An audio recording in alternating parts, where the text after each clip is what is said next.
right, welcome to another episode of Fake Football Analysts. I'm your host, the most Aaron Cass. Just want to put a disclaimer: do not have kids; they get you sick. They are terrible people. I'm just gonna put that out there. And so, speaking of that, per Cam Hayward, we are going to discuss tonight the Icy Hot Bowl. This is the fourth time two quarterbacks over 40 or close to have gone up against each other. Hollywood Ray, first off, can you name the last matchup this has happened with? And two, how you doing? I'm good. I mean, Brady has to be involved in it, right? Because Brady was it Brady Rogers? No, it was Brady Breeze 2020. Brady Breeze. Okay, yes. Okay. All right. 2020, 2021 when they played in the playoffs. Yeah. I knew obviously Brady had to be involved in it because I think a trivia question would have threw someone off. Like we could have said Testaverde, but he would have been I don't know how old he was when he got to New England. He might have been 43, 44 here as a backup to Tom. But he didn't start. I honestly would have thought Rogers Brady. Or not gonna lie. Rogers Brady. Rogers Brady. In all honesty. But, yeah, I can't. I mean, I appreciate, like Jamar Chase said, like I appreciate the fact that they went and got Flacco. I do think maybe they could have looked to get somebody else to be the backup. I mean, or be the starter, I should say. I don't know who that would have been or what that would have looked like, but then again, Flacco has been a very serviceable backup in a lot of half of his career, so I don't blame them for going after him. But needless to say, Pittsburgh just continues to find a way to win, and that. It makes me, sick to my stomach that I have to, give that fake analysis. But there's nothing fake about them right now. And but I hope to be proven wrong, come tomorrow night. Yeah, if I'm correct, they've held the last three opponents to almost like 9 points or 9.5 points in the last three games. So New England have 14, and then They've been on. I feel like they've been on the road since the New England game. Like they've just been on. I do think that will catch up to him at some point because Aaron Rodgers is 97 years old. So, an old man shouldn't travel like that. So I do feel like it's going to eventually catch up to them. So we'll see.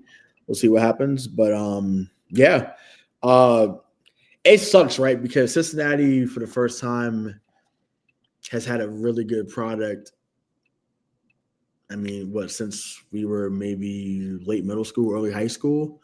Obviously, we're Carson Palmer, Chad Ochocinco, TJ Houshmandzadeh. The Red Rifle, Andy Dalton. Well, even before that, like obviously with Carson Palmer. That was Burfict on those teams? No.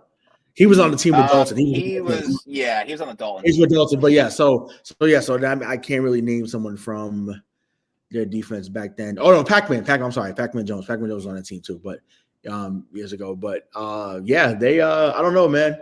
They just I don't know. I mean, we could go back to the rant because I mean, listen, Peter Warwick, Keely Smith, Corey Dillon. Corey Dillon had a great show on. It's funny because he doesn't really do much in his post career, but he was on Names with Games with Ellerman last week or whatever, and like he was more down to earth than I thought. I didn't think he was going to be that cool. Granted, he is 50 years old, so maybe he doesn't have to be intense anymore. But I was surprised to see how chill he was. But he's not walking through that door. Peter Warwick's not walking through that door. Boomer Esiason is not walking through that door. The good Geno old Atkins. Yeah. Is that yes, yeah. Geno Atkins, that's who it was. That's the guy was on defense for them. That's the guy that was good for them back in the day. But a lot of those guys are not walking through the door. So I don't expect much from Cincinnati tomorrow. I would love for them to beat Pittsburgh, though. Don't get me wrong, because Pittsburgh is up there I would say Pittsburgh, Indianapolis, the Jets, and then I would say, and then y'all. And that's the four for me. That I'm just like, I'm not rooting for any at any time. But Pittsburgh is number one. Indianapolis two, the Jets, then the Giants. Like I said, don't care about the Bills. Don't care about some other teams that feel that they're a rival to New England. Like you're not. You would never. It was never close. Like Buffalo, you weren't close. The Jets, you were never close. like the Chargers, you were never close. Like you had some good games up here, and you tried. You tried hard, but it was never close. I had to make that known for those that not. Even Raiders fans too. You thought it was close, and it's great that you took our quarterback back in the day, and you guys won with Tim Plunkett. Hey, bravo! You had Marcus Allen, and you won. Bravo! You've had great players since, and you've done nothing. You've done absolutely nothing. So I had to get that out there and let people know that if you thought it was close, it really hasn't. It really hasn't been close. I just had to put that out there, But yeah, the Icy Hot Bowl, that's hilarious actually. When I saw that, I was looking at the notes early before we got on. I was like, oh, that's comedy, because that really it really is. It really is. It's going to be a battle of attrition for sure. Like whoever doesn't crack their back first, it's going to win the game. It's pretty sad. And I love that Mike Tomlin took a jab at Andrew Berry saying that, they must know better than me, sending the guy from the Browns in the same division. But shout out to Talking Trash with Steelers Gang. I want to see if I can put this up. Says all Cincy fans come to Game Blitz, Izzy 6 Steelers on YouTube Live tonight at 9 Central. So that would be 10 Eastern. Come debate with some Steelers fans and have a good time. And also, they just subscribed. Appreciate it. We're going to do it right after the show. We'll definitely subscribe to your channel. Yeah, go check them out. Should be a good one because the Bengals really don't have anything to go for. So I guess we can kind of talk about what the keys to the game is. What exactly would be a key for Cincinnati? Jamar Chase, is that it? He's so it clearly doesn't it doesn't matter who the quarterback is. He's going to produce. Period. Those LSU guys are something different. Just some difference. So it doesn't matter. He's gonna get to 10 for 1 something or 8 for 90. Like that's just there. It just sucks that, like I said, their quarterback who really hasn't been afraid of the moment, but just hasn't been able to be, healthy. And once again, we saw in the show, but it's just like, hey, your best ability is your availability, and if you can't be on the field, you get knocked down a few tiers. Unfortunately, but no, the key is always going to be healthy, but I think that you got to play keep away, even from 95 years old Aaron Rodgers, you have to play keep away. Because if you don't, he still can carve you up. Still can, go 22 or 29, 275, 3 touchdowns, no picks. Like that can happen tomorrow night, very easily. So I think that, if you got to make it uncomfortable for him. You do. Because if not, he can still carve you up. And once again, that pains me to say that. It's the truth. Truth. Yeah, it's kind of good that you said that because my key to the game is actually going to be the Steelers defense because, yes, you have TJ Watt, Highsmith coming after Joe Flacco with a very bad Bengals line. I expect at least 3 sacks from TJ Watt alone. But I think also my biggest key to the game is the Steelers secondary. You have Darius Slay, Ramsey, and Joey Porter Jr. They're all playing fantastic off the receivers. It's just if obviously Jalen Ramsey's going to be on Jamar Chase, can you lock him up? Because we've seen what T. Higgins has done all year. His career high, not career high, but career season so far is 62 yards this year. So it's like if you lock up Jamar Chase, yeah, they're gonna throw to T Higgins, but like, are you more concerned So, with but Jamar? wait, so okay, hold on. Time out. When have we seen Jamar Chase get locked down? We have not, which is why I'm saying You're it's a not. key to the So I'm game just like, with right, Jalen okay, Ramsey.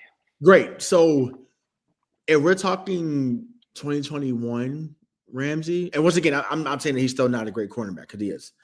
Um, he's not the same that he was a few years ago with the Rams, not even when he was obviously with Jacksonville. He may get a few plays, which is what you may need, right? You may need just a few plays where Chase is not, going, catching a 5-yard slant and running for, running for 60. Sure, he absolutely no. I'm not saying that he doesn't. I just Jamar Chase is the real deal, and we've seen it. It doesn't matter if me and you are throwing to him. He's going to produce. Period. He's going to produce. The man. You want to talk about 7-Eleven? Remember what Chad Johnson was talking about that? Oh, 7-Eleven. We talking about, was it Chris Henry he was talking about? He's been a dog. This I'm not saying once again he's been a dog. Okay, been a dog, but so is Chase, and you know that you know that, sir. It's okay. It's all right. Once again, if I had the time, I would absolutely come on as a guest for you. If you ever wanted me, I'd come on. I ain't got the time tonight, but I would love to come on and talk. Still, I could talk Be to. careful. Howard Ray is a Pats fan, so be careful talking trash to the But Steelers. I could talk. But I mean, if he was listening, he's here to subscribe. He heard the first few minutes. Heard the first few minutes. And I said it. I said Pittsburgh was at number one of the teams that I can't stand. But that's because it's also it flips also in respect, right? So it's not just like, oh, can't stand them because or whatever. But it's like we've had the most battles with y'all. So thankfully, New England's come out on top most of those times. But we've had to sweat for that. Ironically, Baltimore has been the tougher rival if we're keeping the buck. Which I don't think this year, but yeah. No. I mean, no. I'm obviously what's going on. But I'm saying, but Baltimore. I'm saying for us, they've come. Granted, Ray Lewis is not on the other side anymore, but they came in there and just gave it to us, like so, a couple times in that building. So it's like they're a little more scary. But no, I mean defense and then running the ball, right? I want to be clear with what I say next because we know it's a pass happy league and the throwing 50 times to become the new 3-point shot, right? You run to set up the pass. Really, I say it on the other platform I'm on. I'll say it here. You run to set up the pass. You cannot throw the ball 52 times, Dylan Gabriel. You cannot throw the ball 52 times for 221 yards. 221. Sounds like a bad GPA average. 221. And you thought that you would have balance and win the game with that type of output? Like, no way. No way. No way. And what I mean, that's maybe you complete 60% of your passes. Bravo. Like that'd be cool in 1985. Not now. You got to be 65% or higher. Period. And if you're not, then you look pretty average. And this is why I talked about the pedestrian performances. We're seeing so many of that in the NFL. There's only like 7 8 guys that are really, really good right now. Everyone else is basically mediocre. Like, Yeah. you can't convince me that going 16 of 24 for 189 and 2 tutties is an elite game. No way. No way. No way. There's no way. So I'm blown away by that. But needless to say, obviously later on in the show we're going to get into our week 7 picks. But for this game right now, I do have the Steelers winning. I'll say 27-10. Whew. Yeah. I really don't have that much confidence in the Bengals at all. Yeah. Yes, Joe Flacco's been a great backup quarterback in different teams. It is the Pittsburgh Steelers, and to quote talking trash to Steelers gang, Kings of the North. I mean, I believe that wholeheartedly with the Steelers team. Mike Tomlin again will have an above 500 record, so the streak stays I mean, alive. But I is it also is go, it is it not by default at this moment? We're saying Kings of the it North. Is is, it not by it is, default? Like, it come is. on. Lamar's hurt, Burrow's hurt. Come on, it's not. You know, it's like I mean, granted, you play who's in front of you, and you can't control who else gets injured. So I'm not. You would know better than Yeah, anyone. but you know what I'm Yes. saying. So you can't. That can't happen. So it's just like I get it. But you play who's in front of you. Play who's in front of you, and they've handled the business so far. So it is what it is. Yeah, Yeah, I also think Zach Taylor's seat is steaming hot, and I said about Brian Daboll last week, so he must have heard me because they won against the yeah, Eagles. we gonna get into that in a minute. Yep. So I think if Zach Taylor loses this game, it might have to be clean your desk because I don't care that Joe Burrow's hurt. It happens every year. You do nothing to protect him. Yes, you have his buddies, but it's just one good season he's had with this Bengals team as a head coach. But okay, riddle me this, Batman. Riddle me this. What was you tell me what Jay Browning was supposed to do? I'll do the Willy Wonka meme. I'll sit here and wait. What was Jay Browning supposed to do? What was Jake Verstappen supposed to do? I want to know. Give the ball to Chase Brown. That's the only I can think of. But Well, he should never have been in that position to be there. They should have. Yes, they absolutely had to lock up Jamar Chase. They absolutely had to lock up T. Higgins because Joe Burrow needs those weapons. But over the years, it's looking a little Andrew Lucky where they're not bringing in guys to help them. They tried. We thought they were going to work with the Orlando Brown Juniors from Kansas City. I believe Ted Karras was on this team as well at one point. Like they were bringing in guys, but they weren't that great. It looked like they were almost on their last leg because every year Burrow gets hurt except for the Super Bowl year where I don't think he got hurt at all. So it's just like that's your product, right, and you're that's turning really into Andrew Luck. If he doesn't, well, remember division. I mean, wild card, division round, and then it was a championship game in 3 seasons, and then it went real quick. And his first year got hurt with his knee. It was like, man, but I mean, but to be fair, Joe Burrow physically is not what Andrew Luck was. Andrew Luck was a different type of build. Well, I'm just saying, like in the stance of. Oh no, I'm saying. I'm saying no. I'm saying I know where you were going with it. I'm saying like I just think that when you see a prototype, if you will, that Andrew Luck was, you're like, well, okay, he's 6'4", 6'5", 240, 250. He could withstand it, right? Same thing happened with Cam. Same, you know what I'm saying? Like you look at those guys, look at, oh man, like those guys are invincible. And it's like it's head-to-head collisions on the regular. Head to leg, head to knee, head to your shoulder, head to head. You name it, they're playing Operation out there every single weekend. And someone's bound to get hurt. Period. And it's just it's unfortunate, but yeah. I wish that Burrow could come and be healthy. Now, my theory. You know where I'm going. You know my theory. Now they're not going to do this because he's a franchise guy, but let's just say, I don't know. Let's say if Burrow got traded to somewhere like Miami. Let's just say that. I think he would be in a worse spot. I mean, Jalen Waddle would still be a really good. Jalen Waddle was as good as T. Higgins. So in my mind, in my opinion, and somehow, some way, I think magically the cheetah would heal, and then Burrow would heal. I don't think the cheetah. I don't think the Miami Dolphins would want the cheetah on the team.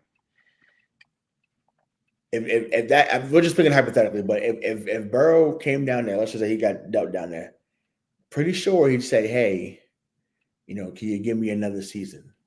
And whether it's to the front office, whether it's to Tyreek, I think that could be a thing. Now, some could listen to this say that, oh, you're out of your mind. Once again, we're speaking hypotheticals. I don't know any inside information on this, but that's why it's a podcast. You listening to us. Thank you.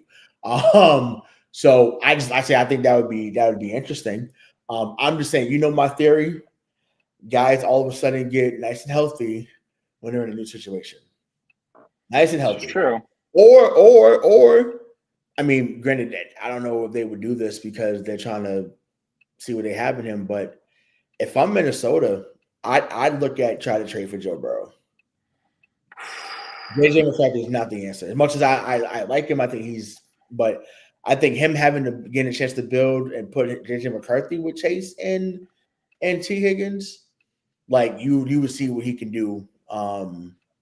Because he had more of a running game in Michigan. He wasn't someone that you had to throw the ball, Yeah. months. So I think that'd be cool. But because Burrow to Jefferson, whew, to Addison and to We've already seen it. We've seen it in 2019. we've So seen this. I'm saying. So I think I'm sure that they talk about it. I'm sure they've talked about it. I'm sure they have. Because I would have absolutely done that now. So some might listen to that and say, yeah. Minnesota's more of a feasible option than Miami, but I was just given an option. But either way, like I said, guys, all of a sudden get real healthy and feel real good when they're in a new situation. So, all right. Well, that's gonna be it for the Steelers Bengals preview. But let's get into those Week 7 picks. So, but before we get to the Week 7 picks, though, we gotta get into this. So. Listen, man, we can't just gloss over the performance that your boys had against the world champions last week. We're gonna get to my team in a minute, but we're not gonna gloss over what New York Giants did to Philadelphia, doubling them up, right? Because no one, and The Rock means no one, no one seen that coming. But I'm gonna give you the floor, host. I'm gonna give you the floor to speak on how that win looked for you last week, how it made you feel, and just about the overall building blocks of this Giants team going forward. Now, I felt good about the win. I didn't realize that Jalen Carter was out with his foot, and then Quinion Mitchell, that was very important, having a hamstring injury, so I thought that was great. Scadaboo, again, walking CTE. That guy is insane in the membrane, literally and figuratively. I think it's a good win. Yeah, the defense was looking good. From what I keep hearing is Kayvon Thibodeau saying that Shane Bowen is actually listening to the players, so hopefully it keeps transpiring. I'm not getting my hopes up because, yes, we're still 2-4, but we still have a long way to go. So I'm just going to take it step by step with this team and this franchise. And check out the last episode on Thursday night because I went off on this team that I've been watching since 2002. So just wait until number one comes back. He will not be the same. He's not going to be the same. He's still be better than what they have, even at 80%. He's better than what they have. So I look forward to, once again, we just talked about LSU being like that is wide receiver U right now. Them in Ohio State, like by far. I was blown away and I was impressed by what I've seen. I had to, for those that's we're not on any other platform right now. We'll work on getting back to the Spotify's and the Apples and all that good stuff and iHearts in the near future. But right now, you just have to see our wonderful faces here on YouTube. I was blown away. Like I had to take off my glasses, rub them a few times just to make sure that I wasn't dreaming to see the score. Cause I said, wait a minute. I said, they're smacking them like this? I said, oh my God. I said, would you look at that? So that was that. But listen, kudos to the Giants, man. They came in there and they handled business and made Philly look really pedestrian right now. And it further my point that I talked about with Jalen Hurts. Whenever he's looked at as the focal point and saying, hey, you're going to have to beat us, for the most part, that's not a winning recipe for Philadelphia. And I said this on MTP, and Mike scoffed at it. And I get it, right? We look at the result and say, man, Hurts is really good. Sure, he is. He is awesome. He's not elite. He's not elite, but he's really good. He's really good. And y'all can't get on my guy, number 12 from Michigan, Tom Brady, was 16-29, I think, for 145 in his first Super Bowl against the Rams and won. But you know what we saw from Brady going forward? He dominated in the playoffs when he needed to. He wasn't constantly throwing for 150 and 160 in a game. He might have got 160 and a half, sometimes in a quarter. Same thing with Eli at times. Same thing with his brother Peyton. Same thing with Breeze. Same thing with Aaron Rodgers. Like, there's no way that you're telling me a guy can go 16-22, 178, a passing touchdown, a rushing touchdown. He goes 6 rushes for 52 yards, and that's super elite. No, he's the Black Alex Smith right now. And that's okay. Oh boy, it's okay. It's all right. You know, I just hope I don't want him to have a leg injury like Alex Smith, but he's the Black Alex Smith right now, and that's okay. Because Alex Smith was the number 1 pick, and we forget that because we have revisionist history, but it's okay. But to the number 3 pick of the 2024 draft, my guy Drake, Drake May, he's here, ladies. He's here. He's here. He's here. He's and this team is we're not there yet, but damn it, we're close to being back. We're close to being back. Y'all can talk about the schedule. Y'all can talk about so-and-so wasn't there. I don't care because they weren't handling business against these type of teams even the last 3 years, whether it was Mayonnaise being a coach, whether it was Kill Bill, it didn't matter. They wasn't beating these teams. They were losing games 10-6 against the Colts. They were losing 34-0 against the similar Saints team just a few years ago. They come into your building now, and you're in a dogfight, and it's about damn time. It's about time. So I am beyond pleased with what I'm seeing. Obviously, they still have a long way to go because they're only 6 games in the season, but it is clear that Drake May is the guy, and he keeps putting up donuts in the turnover category, and that's huge because now in the season, I think he has 1,522 yards, 10 touchdowns, 2 picks. 10 touchdowns, 2 picks. That's a 5-to-1 ratio. Sign me up. Sign me up. And those referees, listen, y'all can say, oh, New England got plenty of calls. Listen, New England in the past absolutely has gotten calls that they shouldn't have gone. So I will sit here and I will say that. I will concede to that. Cool. This is not that day to joke and troll about that. I'm with you. You're not wrong. But what I saw Sunday, and I didn't want to over exaggerate because we talked about this on MTP too. If it's not the worst, one of the worst calls I've seen, it's damn sure up there. And it's wild to me how it happens in that building. First time it was against the Saints. This time it was for them. That was unbelievable for Drake to throw a dime 60 yards seamlessly down 61 yards out of there. Catch Pop Douglas. He do a little shimmy shake. He to the house. And you call an offensive pass interference against Stephon Diggs, who wasn't even in the fucking play. Like that to me.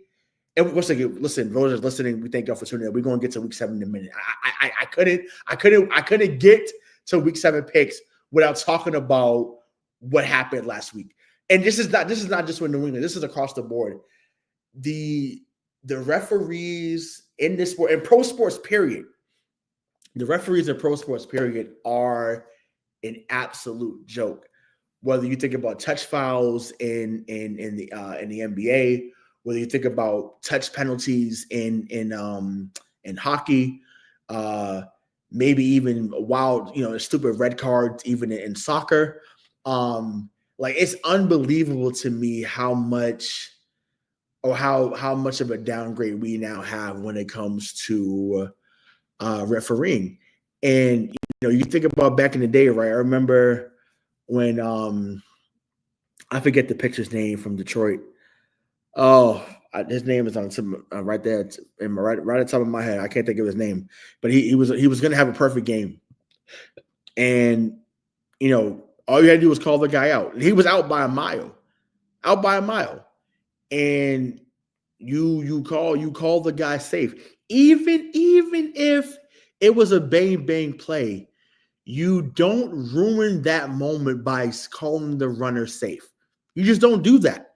Like it's just there's just certain things you just don't do. So, but I say that to say, oh well, I know the referee was or the umpire was Angel Hernandez, so that I remember. But it's unbelievable to me how badly these refs have become. But my theory of that, and I said this on MTP, and I'll say it here as well. It is clear, and I say this with all sincerity. I'm not joking. I'm not trolling. I say this with all sincerity. It is very clear that legalizing betting in sports gambling has completely infiltrated pro sports and has made it worse. Because it is clear that we have a bunch of Tim Donahue's, and it's only a matter of time before it gets exposed. Like it's unbelievable how that's happening. And you think about, the NFL getting on Calvin Ridley. You think about the NBA getting on Jonte Porter, Michael Porter's younger brother. So when they levy those type of suspensions for quote unquote betting on themselves or betting on the team, it's clear that it's in the picture. It's in the picture. So, and listen, I can keep going on about this. So yes, Aaron's here. He's just at work. That's great. But it is unbelievable just how much that has happened. So, but listen, overall, I hate that had to be the takeaway of the game because New England was really good in the first half. I really felt they would have put up 40 against this New Orleans team, but it was like, oh, we got to keep it close. Like, and it was so blatant. And that's the thing, right? So when y'all talk about, oh, New England used to do this, New England used to do that, it was never that blatant. Like I said, unless you want to talk about the tuck rule, you want to talk about even I think the game against San Diego, I think back in 06, where I think Troy Brown caused the fumble off Marlon McCree. Like, if that's what you want to get at, okay, all right. But when I saw Sunday where a play was damn near on the sideline, bro, not in the middle of the field, and once again, you didn't even call the flag during the play. You let him score, you let them celebrate, and then you say, "Oh shoot, damn, we forgot to call the flag. Yeah, we got to keep the game close." Because that's exactly how it looked. So I'm blown away. I could care less how people feel about, oh, New England's gotten this in the past and they've done this, they've done that. That was so blatant, bro. And I can't believe how bad the referees looked. And there's no accountability. And that's what pisses me off here the most. There's just no accountability. So I'm gonna leave that there because I don't need to keep belaboring that point, but it is a shame but that's where we focus on the refereeing, and that's become the star of the show as opposed to the product that we're seeing. And because NFL is king, because people just want to watch sports as an escape for what's going on in their everyday lives, people are still going to enjoy the product and pour into the product and share the product. So because of that happening, and they know that because people blindly watch this stuff without really thinking about the repercussions. It's going to keep happening, and it's an absolute joke. So, Roger Goodell, you're a joke. Troy Vincent, you're a joke. Anyone else is on the NFL competition committee, you're a joke. And I hope it gets to you. I hope that I would love for y'all to come on the show so I could say that to y'all face because I'm not someone that'd be like, oh, I'm not going to shy away just because you guest on the show. I'm about that life, and I definitely would say that to their face if they was here, because I think it's trash that you have this $1 billion corporation that you're running, and you want to blatantly rig certain things for it to look like for it to keep a game close because you want parity. So but that's it. Let's get into the week 7 picks, baby. Let's get into week 7 picks. So, we have this is what happens when you have a Bostonian on your show. He goes off on Patriot stuff. Typical. But yeah, take that sip. Let's get into those week 7 picks. I got no rebuttal to whatever just transpired here for the last 10 minutes. That was wild, but go on. It was more about the referees and the Patriots, but yes. So we already talked about Steelers Bengals. So first game in London, which is basically the Jaguars home away from home. Team a pair of 2-4-2 teams. So Rams versus Jags, who you got? Ooh, give me the Jags. The Jags, okay. I I think this it's crazy to see that they've become this good, this close, this right away, this quickly, I should say. I knew that Travis Hunter would have a good start. I just felt like he was going to be really good, and he has been. He is going to have an expanded role. I just saw that from Liam Cohn because it looks like they're not trusting as much with just Brian Thomas as a number one receiver. They want someone to help him. So I think Travis Hunter might not be playing cornerback as much, but definitely more receiver going forward. Got you. Right. Yeah. Love that. But yeah, I'm gonna go with LA there on Sunday morning. So open up the 1 o'clock slate. So we got the Saints versus the Bears. That to me should be a 1-2-3. It 1-2-3 Chicago. Then we got New England coming into Tennessee. The Mike Vrabel Bowl. I actually have Tennessee because what happens when coaches get fired and the interim coach is there? Always that first week, the team balls out. This might be a trap game, and I'm going with Tennessee. So, yeah, we talked about that on Monday as well. I do think that there's room for that. I wouldn't be surprised if Tennessee wins. But I don't see that happening come Sunday. I think they're going to come out 10-0 right away. I do, and then by the fourth quarter, someone's going to score in New England and say, "All right," and there's now 27-10 with 6 minutes and 40. Appreciate that. But follow all that. If you want to hear, if you're in the Boston stuff, follow that. But if you want to hear everything, you can get on to hear with the whole NFL. But New England should win this game. I'm gonna make a bold statement right now. I think they run the table until they face Tampa Bay. So I think they go into Tampa Bay 7-2. Oh boy. So yeah, they should be 7-2 by the time they face Tampa, but chances are they won't be. But I think if they win this one Sunday, they'll walk into Tampa 7-2. In my opinion. So cool. New England got there. So next, Dolphins Browns. I'm not picking Miami. I'm just not going to. So Cleveland's gonna win. Cleveland's gonna win. Yeah, the dog pound's gonna show up. Yeah. So once again, you got Tua versus Tua of the Midwest. Like that's basically what it is. So that game should suck. So Raiders Chiefs. Listen, Kansas City. Just like how New England used to do. When they need to remind you of who they are, when y'all think it's finished, when y'all thought it was over, Patrick Mahomes and the company says not so fast. And that's what happened against Detroit. Detroit wasn't ready for the moment. And you can't come into Arrowhead because everything's against you. When I say everything, just like how everything is Gillette used to be against people coming in, you cannot come into Arrowhead because you're not only fighting Mahomes, but you're fighting the pinstripes and you're fighting Goodell. That's just what it is. It's not even that. It's just no Brock Bowers. Kobe Myers is a shell of himself this year. Like, yes, Genty's getting into it. Cool. But Geno Smith, those picks, man, I don't know what is going on in this Chip Kelly offense. He's not good. Once again, we listen, he has had a great comeback story. They wrote me off, but I didn't write back. Like that's forever one of the greatest quotes in sports history. It's awesome. Beautiful. Well, the buck stopped here, and Gino, I mean, one, he was never elite, but he was he's been the Black Sam Darnold for a few years.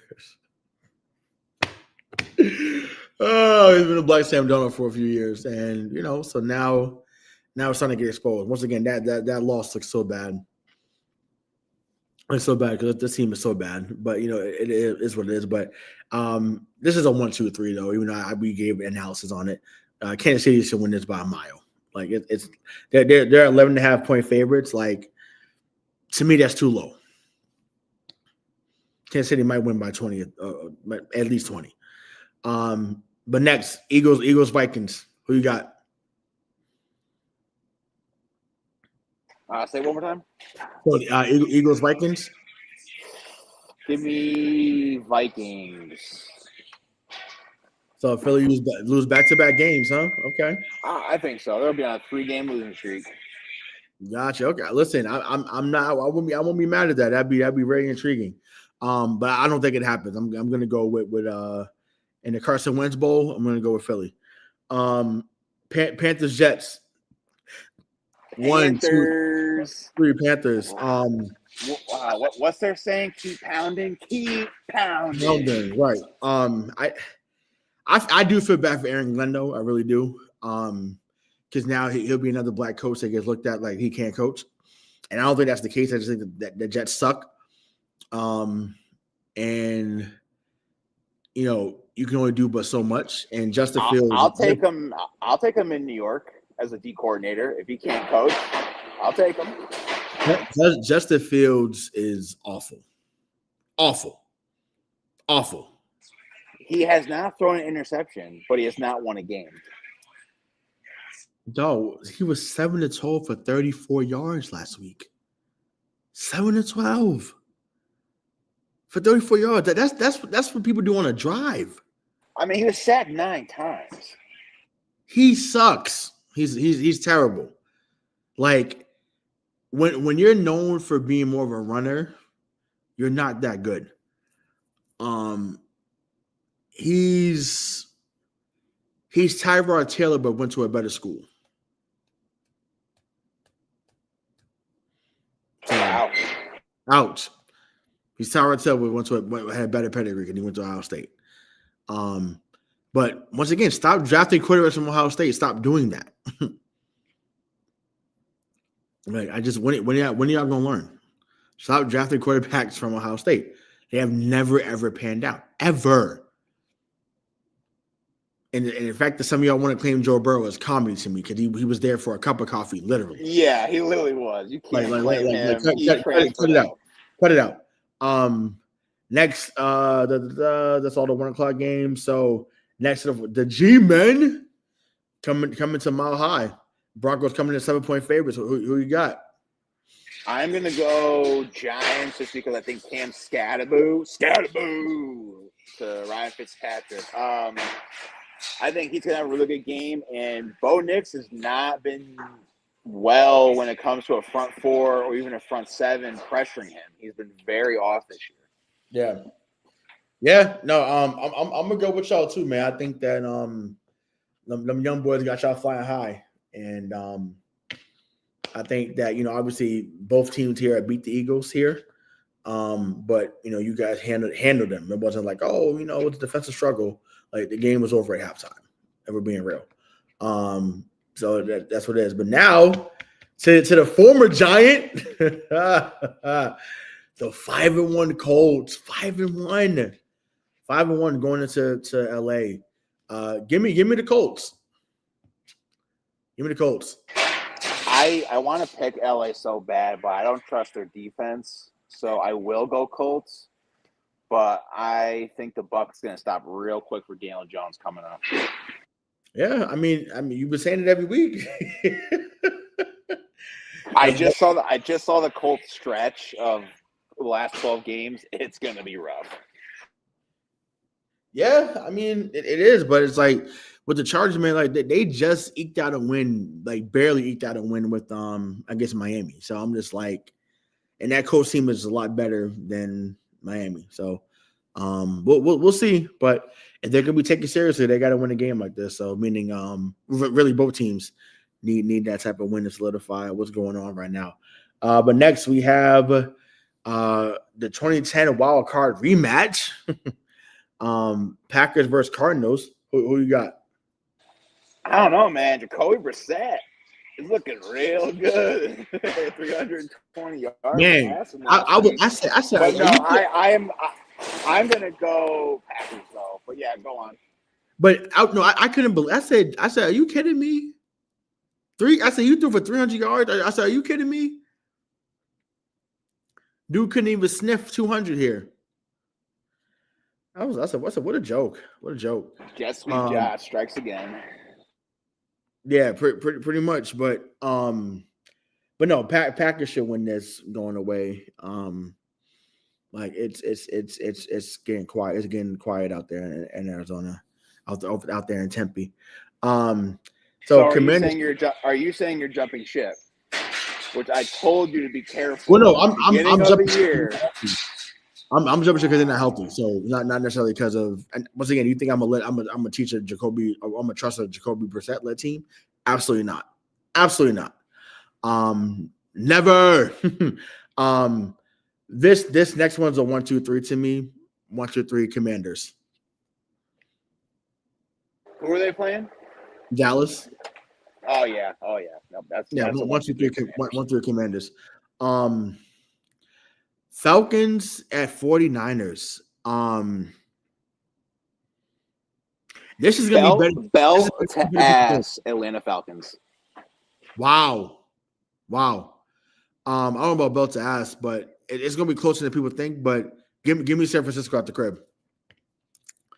San Francisco at the crib. I mean, it's basically a pick 'em because it's a 1.5 point favorite. But I'm like, Penix ain't shown me something on the road yet to be like, all right, like he's like that. But we'll see how it goes. But yeah, I'm gonna go with 49ers at the crib. To me, this next one's probably the game of the week here. Monday night,